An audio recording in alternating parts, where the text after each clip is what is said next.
안녕하십니까. 5월 14일 금요일 영국의 소리방송 빅태현입니다. 이틀 후면 5.16 군사혁명이 일어난 지 60주년이 되는 기념일입니다. 군인들이나 무장단체들이 기존 질서를 파괴하고 정권을 찬탈하는 행위를 쿠데타라고 합니다. 그러나 우리는 5.16을 군사혁명이라고 부르고 있습니다. 말 그대로 군인이 주축이 되어 일으킨 혁명이란 뜻입니다. 이승만 대통령께서 건국과 더불어 시작된 대한민국 제1공화국은 이기붕을 부통령을 만들려던 자유당이 3.15 부정선거를 저지른 것이 화근이 되어 전국의 학생들이 부패 정권에 저항한 4.19 학생의거로 인하여 무너졌습니다.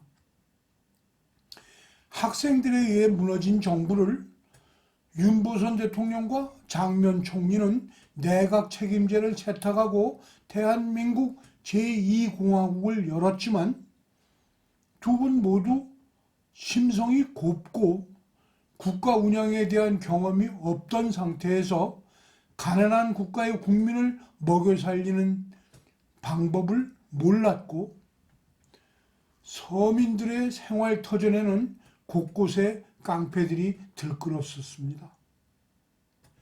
그런 면에서 볼 때 5.16은 필연적일 수밖에 없었다 할 수 있습니다. 때문에 군인들이 거리로 나왔지만 많은 시민들은 그들을 환영했었습니다. 반공을 국시의 제1로 삼고 부정과 부패를 척결하고 경제를 부흥시켜서 잘 사는 나라를 만들고 유엔 헌장을 지키는 국제사회의 일원으로서 손색 없는 국가를 만들겠다는 그들의 포부.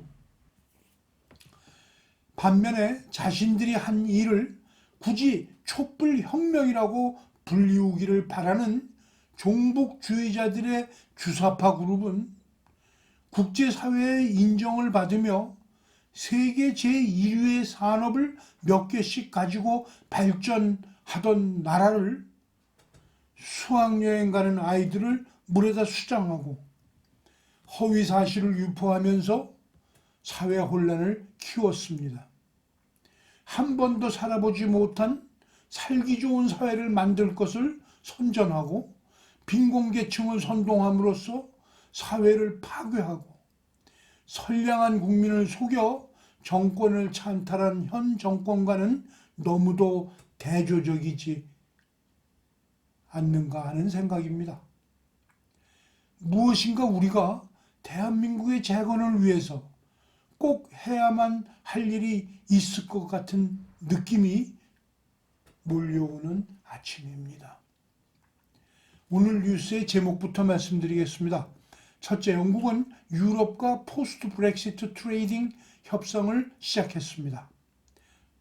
둘째, 코로나 바이러스 인도 변종으로 영국에서 4명이 사망했습니다.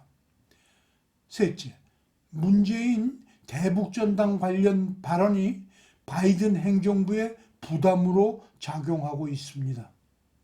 첫 소식입니다. 영국은 유럽과 포스트 브렉시트 트레이드 협상을 시작했습니다.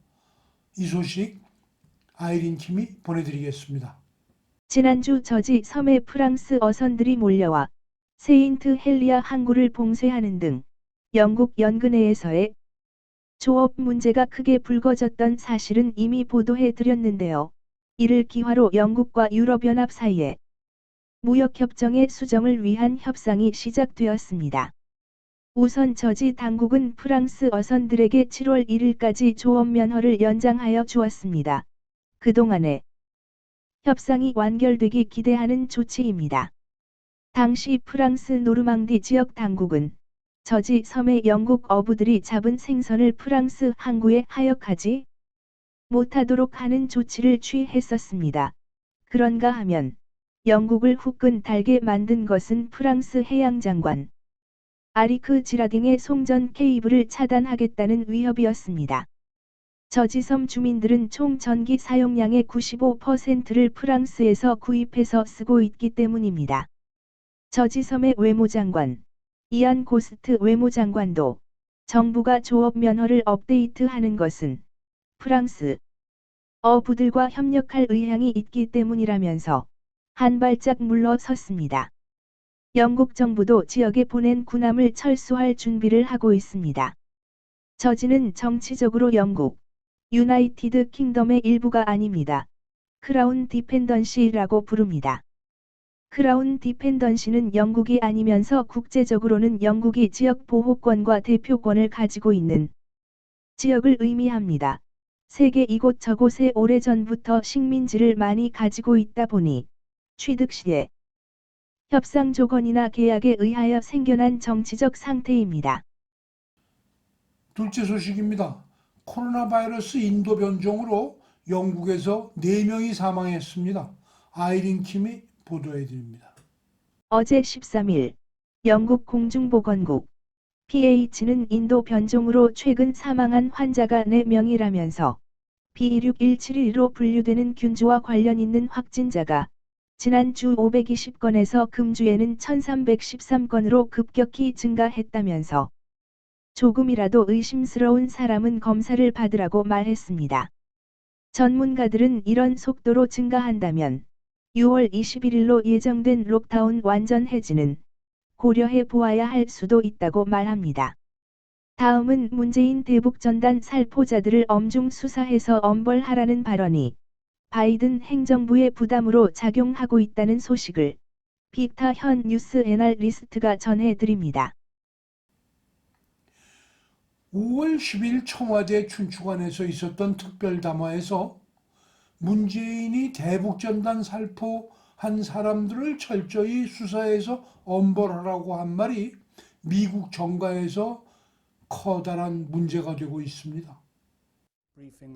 국제인권감시단체 휴먼 라이츠 워치의 존 시프턴 아시아 국장은 11일 VOA에 대북전단과 관련해 엄정한 법 집행을 강조한 문재인 한국 대통령의 연설 발언에 대해 외교적 노력에 번거롭고 문제가 되더라도 한국 국민들은 자기 뜻을 표현할 권리가 있다며 반박했습니다.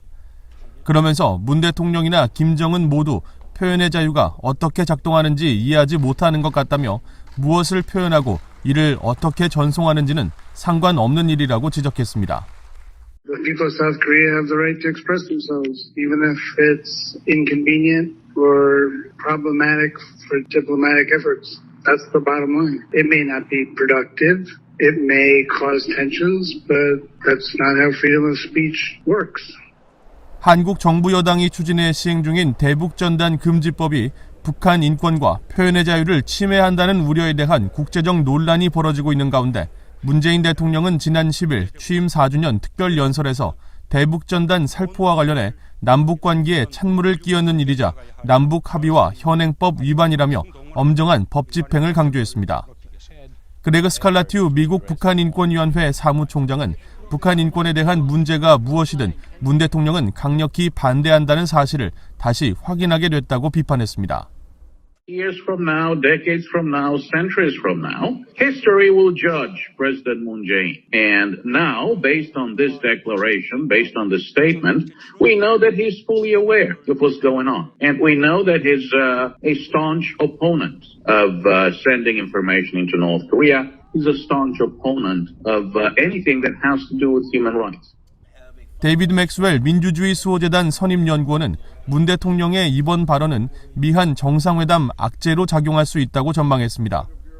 북한 인권 문제를 최우선 과제로 제기하게 될 미국으로서는 안보 동맹이자 가치 동맹인 한국의 인권 현주소까지 재점검해야 하는 부담을 안게 됐다는 것입니다. I think this is going to have a problem between President Biden and President Moon because I suspect President Biden has a different view about this and does not agree with this law that is really doing nothing to protect really anyone on the Korean Peninsula. 가치관이 달라도 너무나 다른 국정 책임자를 가진 한국이 앞으로 국제사회에서 자리매김을 어떻게 당하게 될지 심히 염려가 되고 있습니다. 국내 정치를 잘하고 못하는 것은 2차적 문제입니다.